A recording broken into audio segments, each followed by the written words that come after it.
నమస్తే.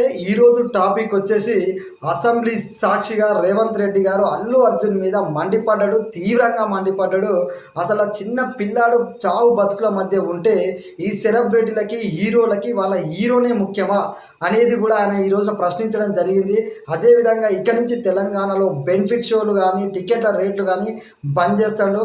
అసలు ఈ మొత్తం ఘటనకి కారణం అల్లు అర్జునేనా, అల్లు అర్జున్ వల్లే ఈ మిస్టేక్ జరిగిందా అనేది కూడా ఈరోజు మనం మాట్లాడుకుందాము. టాపిక్లోకి వెళ్ళబోయే ముందు దయచేసి ఒక లైక్ చేయడం అయితే మర్చిపోకండి.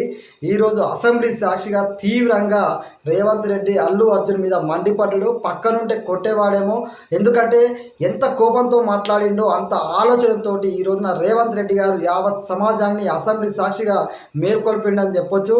సినిమా ఇండస్ట్రీ వాళ్ళు ఒక పక్కన చిన్న బాబు చనిపోతూ చావు బతుకుల మధ్య ఉంటే ఆ బాబు కంటే ఈ హీరో ఏదో స్వాతంత్ర పోరాటం చేసినట్టు అల్లు అర్జున్ ఒక్కరోజు జైలుకు పోయేస్తే ఆయన ఇంటి చుట్టూ కెమెరాలు పెట్టేసి అదేవిధంగా మీడియాలో హల్చల్ చేస్తూ ఎవడన్నా అరెస్ట్ అయ్యి రిలీజ్ అయినాడు సైలెంట్గా ఆ బాధతోటి ఇంట్లో ఉంటాడు, ఇద్దరు ప్రాణాలు పోయాయని చెప్పి. కానీ ఇట్లా మీడియా ముందు హల్చల్ చేయడం ఏందని చెప్పేసి రేవంత్ రెడ్డి గారితో పాటు యావత్ ప్రజలు కూడా మండిపడ్డారు అల్లు అర్జున్ మీద.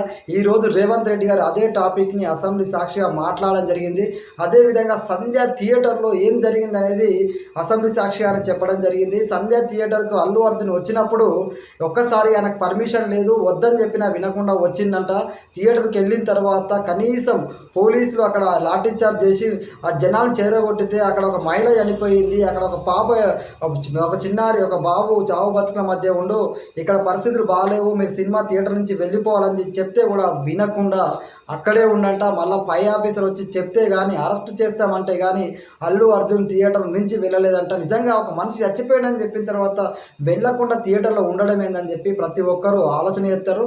అదేవిధంగా వెళ్తూ వెళ్తూ సైలెంట్గా వెళ్ళాల్సింది, ఒక ప్రాణం పోయినాక సైలెంట్గా వెళ్ళాల్సింది అదే కారులోకి ఎక్కి ప్రజలకు అభివాదం చేస్తూ, అభిమానులకు అభివాదం చేస్తూ, చెయ్యూపుతూ వెళ్ళడం ఏందని చెప్పి రేవంత్ రెడ్డి గారు ఈరోజు అసెంబ్లీ సాక్షిగా మండిపడడం జరిగింది.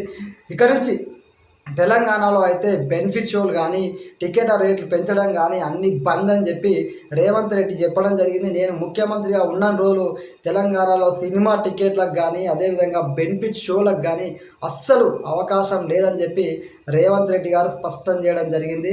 నిజంగా రేవంత్ రెడ్డి గారు చెప్తుంటే ప్రతి ఒక్కరూ ఆలోచన చేస్తారు, అల్లు అర్జున్ ఎంత పెద్ద తప్పు చేసిండు. ఒక పక్క ప్రాణాలు పోతున్నాయి, ఆడ ప్రాణాలు పోయిన తర్వాత కూడా అసలు పర్మిషన్ లేనప్పుడు రావడం ఎందుకు, వచ్చిన తర్వాత ఇక్కడ ప్రాణాలు పోయినాయని చెప్తే ఎందుకు బయటికి పోలేదు, థియేటర్ నుంచి వెళ్ళిపోండి, సైలెంట్గా వెళ్ళిపోండి, ఇక్కడ పరిస్థితులు బాగలేవని చెప్తే థియేటర్ని ఎందుకు కూర్చున్నాడు. ఆ తర్వాత వాళ్ళు మరణించిన తర్వాత కనీసం అక్కడ ఏం జరిగిందని తెలుసుకొని అప్పటినే ఇమీడియట్గా ఆయన రియాక్షన్ ఇచ్చి వాళ్ళకి అండగా నిలబడితే బాగుండేది. కానీ ఒక రోజు తర్వాత నాకేం తెలియదు అని చెప్పి మీడియా ముందుకు వచ్చి 25 లక్షలు ఇస్తా అని చెప్పి డబ్బుతో మనుషుల్ని కొనలేరు అనే విషయాన్ని కూడా గుర్తుంచుకోవాలి. అల్లు అర్జున్ చేసిన చిన్న తప్పు కాదు, ఇది చాలా పెద్ద తప్పు. ఈ తప్పు వల్ల సినిమా ఇండస్ట్రీ మొత్తాన్ని బదనాం చేసిండు. అదేవిధంగా ఇక్కడ ప్రజల్లో కూడా కోపం పెరిగిపోయింది. అల్లు అర్జున్ చేసిన పనికి ప్రజల్లో కూడా కోపం పెరిగిపోయింది. ఇదే విషయాన్ని అది అసెంబ్లీ సాక్షిగా రేవంత్ రెడ్డి గారు చెప్పడం జరిగింది. రేవంత్ రెడ్డి మాట్లాడుతుంటే ఒక్క సభ్యుడు కూడా, అసలు బయట ఒక్క సభ్యుడు కూడా మధ్యలో అబ్జెక్షన్ చెప్పలేదంటే అర్థం చేసుకోవచ్చు ఎంత పెద్ద సీరియస్ అంశం అనేది ఇది.